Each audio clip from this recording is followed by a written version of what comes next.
Hello friends, welcome back to our channel. எல்லாரும் எப்படி இருக்கீங்க? நல்லா இருக்கீங்களா?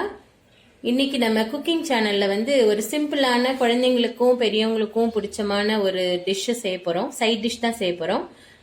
மெயினா பாத்தீங்கன்னா வெண்டைக்காய்னாலே குழந்தைங்க நிறைய பேர் சாப்பிட்றதுக்கு வேணாம் அப்படின்ற மாதிரி ஃபீல் பண்ணுவாங்க. இந்த மாதிரி நம்ம டிஃப்ரெண்டா ஒரு ஸ்டைல்ல செஞ்சு கொடுத்தோம்னா எல்லாருமே விரும்பி சாப்பிடுவாங்க. இது பேர் என்ன வச்சுக்கலாம் அப்படின்னா வெண்டைக்காய் குர்குரேன்னு வச்சுக்குவோம். குர்குரேனாலே உடனே பிள்ளைங்களுக்கு ஓதோ டிஃப்ரெண்டா இருக்கு போல சாப்பிடலாம் அப்படின்னு தோணும்.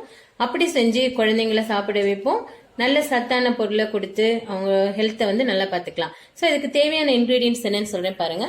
நான் இங்கே வெண்டைக்காய் ஒரு 200 கிராம் எடுத்து வச்சிருக்கேன். அதுக்கு தேவையான அதர் மெட்டீரியல்ஸ் என்னன்னு பார்த்தீங்கன்னா அரிசி மாவு ஒரு 100 கிராம் எடுத்திருக்கேன். கூடவே காரத்துக்கு மிளகாத்தூள் ஒரு 2 ஸ்பூன், ஒரு 1 ஸ்பூன் கரம் மசாலா, ஒரு 1/4 ஸ்பூன் மஞ்சள்தூள், அப்புறம் சோள மாவு ஒரு 1 ஸ்பூன் எடுத்துக்கோங்க. தேவையான அளவு உப்பு சேர்த்துக்கோங்க. இவ்வளவுதான். ரொம்ப சிம்பிளான இன்கிரீடியன்ஸ் தான் இதுக்கு.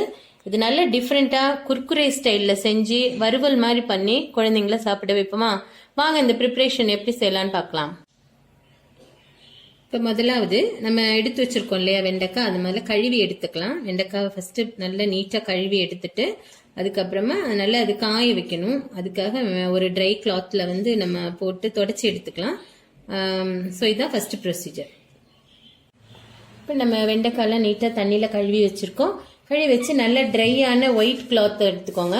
இந்த ஒயிட் கிளாத்ல இந்த வெண்டைக்காயெல்லாம் வச்சு அந்த ஈரம் போறதுக்காக நல்லா ஒரு டைம் நம்ம நல்லா தொடச்சி எடுத்துக்கணும்.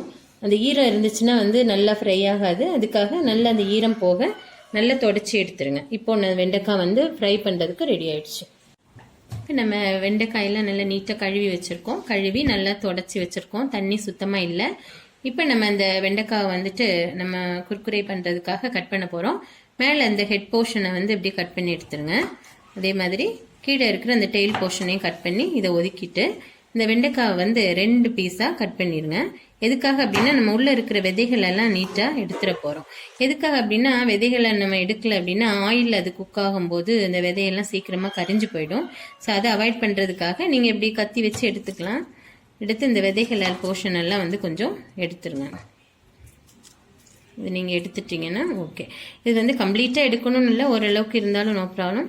ஸோ அதே மாதிரி இந்த போர்ஷனையும் அது அப்படியே இந்த விதைகளோட எடுத்துருங்க. விதைகளோடு எடுத்துட்டு இதெல்லாம் செப்பரேட் பண்ணிடுங்க. மறுபடியும் இந்த வெண்டைக்காய் இன்னும் ஒரு நீட்ட வாக்கில் கட் பண்ணி வச்சுருங்க. இந்த மாதிரி நீட்டமாக கட் பண்ணிடுங்க.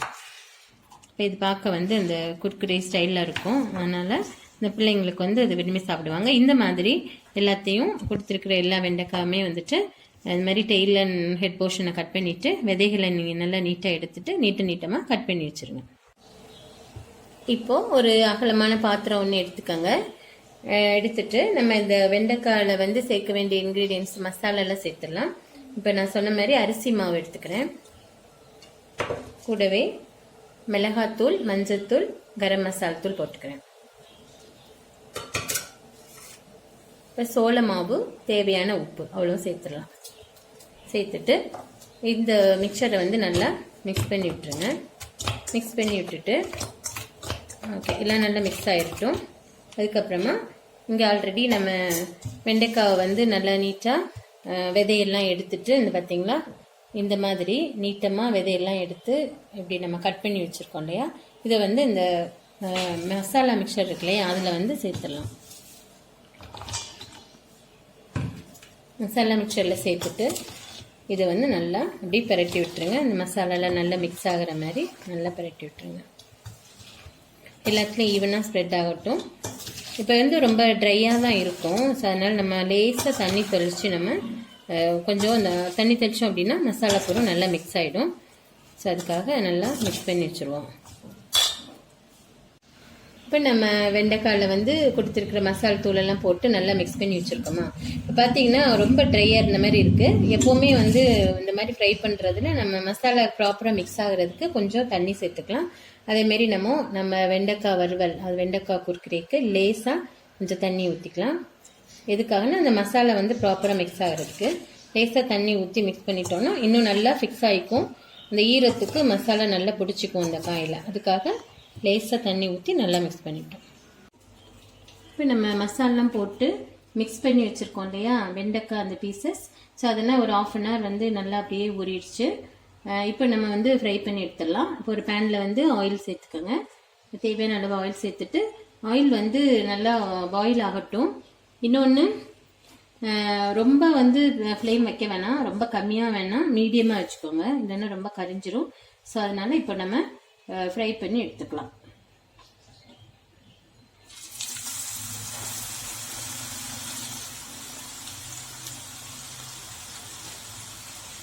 இந்த மாதிரி போட்டு ஒரு மீடியம் ஃப்ளேம்லேயே வச்சுருங்க. நல்ல மொறுமொறுப்பாக கிறிஸ்பியாக ஃப்ரை பண்ணி எடுத்துடலாம். பார்த்தீங்களா ஃப்ரெண்ட்ஸ், இப்போ நம்ம வெண்டைக்காய் குர்குரே பாருங்கள் நல்லா ஃப்ரை ஆயிடுச்சு. பாருங்கள் நல்லா ப்ரௌனிஷாக நல்லா கிறிஸ்பியாக நல்லா அழகாக மொறுன்னு ரெடி ஆயிடுச்சு. பார்த்தீங்களா, நீங்களும் ட்ரை பண்ணி பாருங்கள். இப்போ நம்ம வெண்டைக்காய் வறுவல் வந்து சூப்பராக ரெடி பண்ணிட்டோம். நல்ல கிறிஸ்பியாக மொறுன்னு இருக்கும். சாப்பிடும்போது இதை ஃப்ரெஷ்ஷாக ரெடி பண்ணிடுங்க. கரெக்டாக ரெடி பண்ணி சாப்பிட்ற மாதிரி செட் பண்ணிக்கலாம். ஒரு நல்ல லஞ்சுக்கு ஏற்ற சூப்பரான ஒரு சைட் டிஷ் இது. நீங்கள் இதை சாம்பாரோ ரசமோ என்ன குழம்பு வச்சாலும் சரி, சைட் டிஷ்க்கு வந்து நீங்கள் இதை அழகாக செஞ்சு கொடுக்கலாம். பார்த்தாலே நல்ல கிறிஸ்பியாக இருக்குது. சாப்பிடாத பிள்ளைங்களும் சாப்பிடுவாங்க. சுவையாக சாப்பிட்டு என்ஜாய் பண்ணுங்கள். தொடர்ந்து நம்ம சேனல் சப்போர்ட் பண்ணுங்கள். உங்கள் ஃப்ரெண்ட்ஸுக்கும் சொல்லுங்கள். லைக் பண்ணுங்கள், ஷேர் பண்ணுங்கள், சப்ஸ்கிரைப் பண்ணுங்கள். தேங்க்யூ.